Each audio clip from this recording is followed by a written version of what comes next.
I was born February 7th, 1804 in Rutland, Vermont.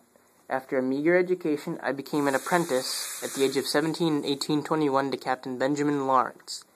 Here I am, becoming an apprentice, and in 1825, when I was done with my 4 years, I then entered the trade myself. I then settled in Grand Detour, Illinois, and there were no blacksmiths in the area, so I had plenty of jobs. I remember my dad telling me that a polished steel needle did better than a non-polished one, so I applied that to plows.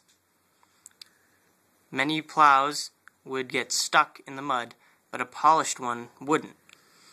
So many people wanted to buy these types of plows that I was selling. So, in 1837, I developed an even better plow.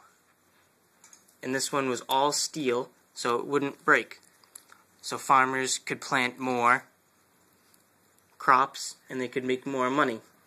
So in 1938, I then sold one to Lewis Crandall, a neighbor.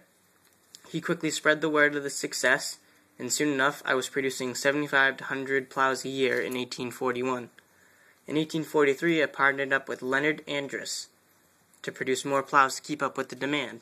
However, the partnership became strained because he wanted to build a railroad and move out north, while I wanted to move to the Mississippi to move west. I cut ties with him, and then I moved down to the Mississippi, where I could move my plows over on ships, which was less money to do. And it's kind of amazing how I could go from 75 to 100 plows a year to then going to 10,000 plows a year, which definitely kept me living comfortably with my family of 7.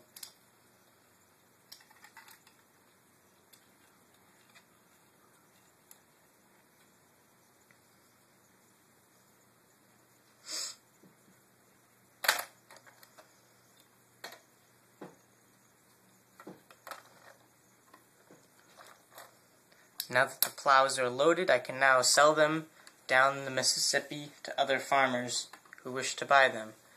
And I should really be on this top 10 list because I've made a lot of money on this, of making plows, and I own one of the most successful companies, Deere and Company, in the world.